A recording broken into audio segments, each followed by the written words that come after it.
So hello WBJ 2025 aspirants একটা ব্যাপার বা একটা মাইন্ডসেট থাকে জেনারেলি প্যারেন্টস বা স্টুডেন্টসের যে এবার লাইক অ্যাডমিশন তো হয়ে গেল আমার বা কলেজে তো আমি অ্যাডমিশন নিয়ে নিয়েছি, সেটা ডিরেক্ট হোক বা জেই মেন্সের থ্রু হোক বা অন্য কোনো স্টেটেও তুমি পড়ছো বা ডাব্লিউবিজির আন্ডারে ওয়েস্ট বেঙ্গলে যে কোনো কলেজে পড়ছো, সেটা অটোনোমাসের আন্ডারে হোক বা মার্কআউটের আন্ডারে হোক। এবার এখানে একটা মাইন্ডসেট থাকে যে দাদা এবার এবার তো সব বইগুলো কিনতে হবে, দাদা নতুন বই কেনার একটা অভ্যেস আছে, কারণ প্রতিটা ক্লাসেই আমরা দেখেছি ক্লাস 1 থেকে শুরু করে ক্লাস 10 অবধি ক্লাসে ওঠার পর ক্লাসে অ্যাডমিশন হবার পর ফার্স্ট যেটা স্টেপ সেটা হচ্ছে যে বাবাকে বলে বা মাকে বলে বা আমি নিজেই গিয়ে পর বই কেনা বা অনলাইনে অর্ডার করা, কলেজ স্ট্রিট যাওয়া, এই একটা অভ্যেস আছে। কিন্তু তোমাকে একটা ব্যাপার বুঝতে হবে যে বিটেকে বলো বা যে কোনো স্টাডিজে সেখানে কি আছে দেখো, কোনো বই না স্পেশালি মার্কআউট ইউনিভার্সিটির আন্ডারে বা যদি হলদিয়াতে পড়ছো বা নারুলাতে পড়ছো তার উপর বেস করে লেখা নেই। সেটা এক একটা মোটা মোটা বই আছে এবং সেই মোটা বইটা যদি তুমি পড়তে যাও না 3 থেকে 4 মাসে সেমিস্টার তোমার ক্লিয়ার হবে না 4টে সাবজেক্ট। এটা তোমাকে বুঝতে হবে। এটা যদি তুমি না বুঝে পর অযথা বই কিনে নাও 2 থেকে 3 হাজার টাকার, বইটা নষ্ট হবে, বইটা সাজিয়ে রাখা থাকবে। নিজে অলরেডি ভুল করেছি এরকম, প্রচুর বই কিনেছি তারপর দিয়ে দিয়েছি লোককে। তো চাই না কারোর সাথে সেম মিস্টেক হোক। কি করবে আমি পরিষ্কার দেখো তোমাকে বলে দিচ্ছি। সাপোজ তুমি যে কোনো কলেজেই পড়ো, তোমার কি থাকবে, ফিজিক্স থাকবে বা কেমিস্ট্রি থাকবে, ম্যাথ থাকবে, বেসিক ইলেকট্রিক্যাল থাকবে। যদি আইএম এ পড়ছো তাহলে বা হেলদিয়াতে পড়ছো বা হলদিয়াতে পড়ছো সেখানে কিছু এক্সট্রা সাবজেক্টস থাকে, বায়োলজি, এনভায়রনমেন্টাল, ডেটা স্ট্রাকচার, আলাদা আলাদা টাইপের সাবজেক্ট থাকে। তোমাকে কি করতে হবে না, ইচ সাবজেক্টের ইচ স্ট্র্যাটেজি ফলো করতে হবে। সিম্পল ব্যাপার।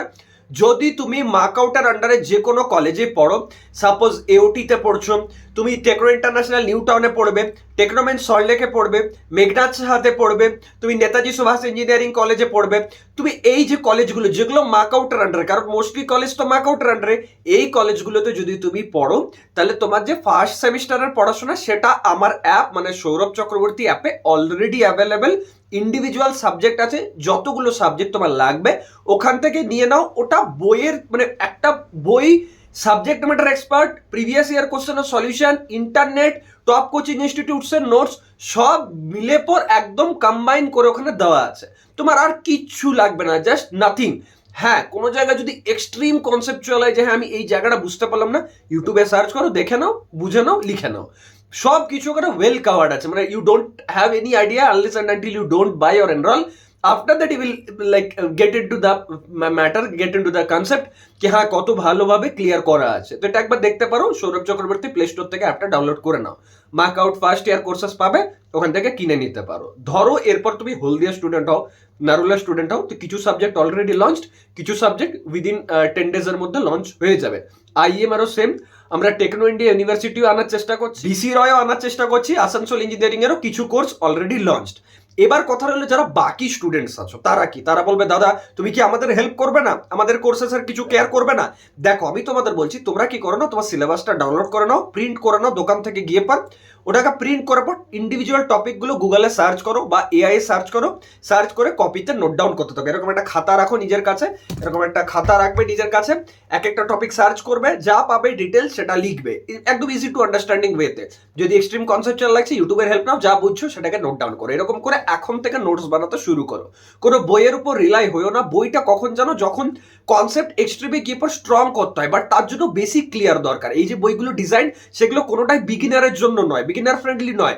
যদি আজকে suppose basic electrical engineering first সেমিস্টারের জন্য তোমাকে কেউ বলে বেস্ট বই কি, তুমি সার্চ করো, তোমাকে সবাই বলে ভিকে মেহতা, রোহিত মেহতা বা বিএল থারেজা। বিএল থারেজার বইটা আমি তোমাকে প্রোভাইড করে দেবো, জাস্ট পড়ে বুঝতে পারো কিনা একবার দেখবে, বা যদি পড়ে বুঝেও যাও না কিছু জায়গায় ওখান থেকে দেখবে পরীক্ষায় কোশ্চেনই আসছে না। So better suggestion would be যে যতগুলো কোর্সেস আমার অ্যাপে অ্যাভেলেবল, যদি তোমার সাবজেক্ট অ্যালাইন হয়, যদি তোমার মানে কলেজ অ্যালাইন হয় বা ব্রাঞ্চ অ্যালাইন হয়, তুমি ওখান থেকে নিয়ে পর পড়াশোনা শুরু করে দাও। There is no need of any other resources, I can claim 2000%। আর যদি ধরো সেখানে মানে আমার অ্যাপের মধ্যে সেই কোর্সেসগুলো অ্যাভেলেবেল নেই কোনো পার্টিকুলার কলেজে, সেগুলো তোমাকে যে স্ট্র্যাটেজি বললাম এটা ফলো করো। কোনো বই কেনাতে আপাতত মানে টাকা নষ্ট করো না। তার মানে কি তুমি বলবে দাদা বই কিনবো না, স্ট্যান্ডার্ড বই পড়বে না? পড়বে। যখন এই বেসিকটা স্ট্রং হয়ে যাবে, কোনো একটা সাবজেক্ট যেটা তোমার ব্রাঞ্চের সাথে অ্যালাইন করছো, সাপোজ ইলেকট্রিক্যাল নিয়ে পড়ছো তুমি, তোমাকে আমি বই বলে দেবো কি বই পড়বে। তুমি সিএসআইটি নিয়ে পড়ছো, তোমাকে ডিএসএর বই বলে দেবো কোন বইটা পড়বে। তখন ওই বইটা দিবে জাস্ট কনসেপ্ট ক্লিয়ারের জন্য।